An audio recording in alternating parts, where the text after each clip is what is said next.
My Hand Cooks for You. Today, we are going to work with some summer spring molds, silicone molds that Pampered Chef has come out. We all have, many of us have small children at home or grandchildren that we love to do stuff with. And now that we're sheltering at home, now is the time to connect with your family. And by doing these little things that don't take time, your kids will remember you. And it's just simple and easy, and it's not an expensive recipe. Hopefully these dumb things that keep popping up don't show up in my video. So we're gonna go ahead. Now these are our summer molds, and we have a cookie house mold. We used to have stoneware gingerbread house. Now we have silicone ones. And you make the house, and these accessorize that. So you make your house up, and then you can decorate. You can have an Easter house, you can have a Halloween house. We come out with different molds throughout the year. This one happens to have some Easter bunnies and eggs and sheep and the fences and trees and wheelbarrows, ladybugs. I've got some done here.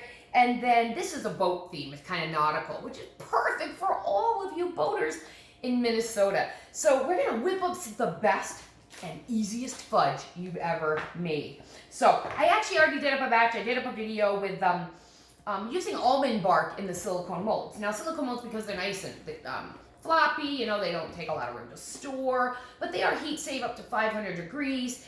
They don't have a lot of stick. Oh, look, there's even a whale tail and a pirate. How fun for the little boys and the boat. Oh, I just love it.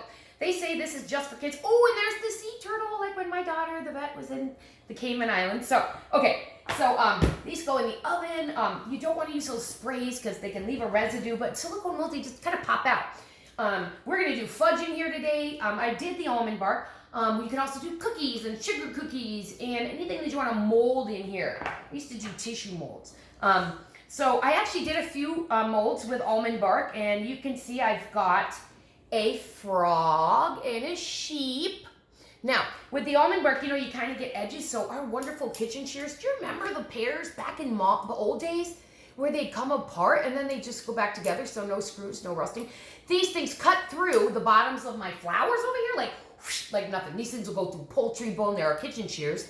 They're part of our knife set as well, which I got mine at half price as a consultant. So I wanted new knives. I traded mine for a bed or something. But these are also great for just kind of trimming up your molds. You just kind of go around the edges, and then your sheepies look like sheepies without extra things on them. So then we get a true little sheep to decorate your house mold with. Oh, and I got a little froggy here. So those came out okay. They kind of got a little, they crack, almond bark cracks. What you want to make sure with that almond bark is that you don't season it or don't color it like white almond bark. Color it with anything liquid, like your liquid food colorings, because it will cause it to seize up. So you want to use like a Wilton paste or a powder, some form of coloring like that. If you want to do colors in your almond bark, and why not? It's fun. You just add it in while you're doing the microwave. So how are we making our fudge? No, we're not boiling it on the stove. No, we're not adding condensed milk. We're going to use a can of milk chocolate frosting. Easy peasy. We all got that hanging out, right? And then I got a bag of Reese's peanut butter chips. Your choice here. You can make fudge any flavor you like. You could put milk chocolate chips, dark chocolate chips, mint chocolate chips, those minty ones. You get mint chocolate. I did those one year. I love peanut butter chocolate. So that's it. Throw it in the bag. There's our fudge. So I put it in our batter bowl, which if you don't have one, I just have to say that I have 3 others from 25 years ago. This is a newer one because I did Pampered Chef 25 years ago. And back then I did it to kind of find my identity after becoming a stay-at-home mom and running an office of 72 people. It was a big change. So I started Pampered Chef 25 years ago for the reason to just kind of find myself again, away from mom and motherhood and running the house and all that. It was a big difference. So all I'm going to do is nuke this. It does come with a very nice white lid, which pops on way easier than it used to. So we're going to go ahead and start this. I'm going to put it in about 1.5 minutes. Keep an eye on it. And I'm going to use our long skinny scraper. And this is new in the spring line. You probably saw it yesterday with the new products, if somebody mentioned the blend there with the other consultant.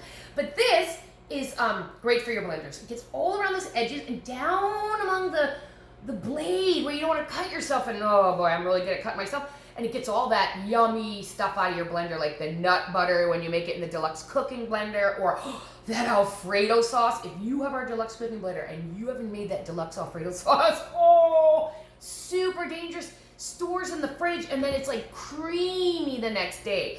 Even the peanut butter is creamy without separating, but the Alfredo sauce too. So the peanut butter, the Alfredo sauce, none of it separates and causes this oil separation. So even the Alfredo sauce is just delicious the next day. So love, love, love the deluxe cooking blender that came out last September. So that is one of my favorite things. So we're just going to go ahead and stir this a little bit. It's got a nice handle on it, so you don't have to worry about, burning yourself. Do know that glass heats up in the microwave, so you're going to want to grab it by the handle and maybe the tip. Stir that up a little bit, and then we're going to put it back in. So that was about a minute and a half. So when that comes out, what can we do with it? We could throw it in a pan. Great, you get squares, put it in the fridge, cut them in squares, right? Perfect. We used to have a cookie decorator in Pampered Chef. If you have a cookie decorator at home, let this sit after it comes out of the microwave like 15 minutes. And then it'll start to get a little thicker. And you'll mix it up, and you can even put it in a cookie press and use it and press it out. So this is an easy recipe for that. We're gonna go just a little bit longer on that. But this recipe is easy because we're going to put them on the molds. And I'm just gonna place them on they're not both gonna fit on a cookie sheet. I want them flat. So we'll just do the one for now. Let's see, boat. Let's do boats because Memorial Day weekend, where's everybody? They're on boats, and that's when I'm recording this video. So we're gonna do the little boat one. I'm just gonna put on my pan to keep it nice and flat. And if all your cookie sheets are black and ugly and warped and gross, take a look at our stoneware. Another favorite thing. Or if you don't have that, our cookie sheets, mine look like heck. So when I had my party in January, a huge party in January, before I decided I was going to do this again, this time just to bring out some energy from my calm yoga, now I jump up to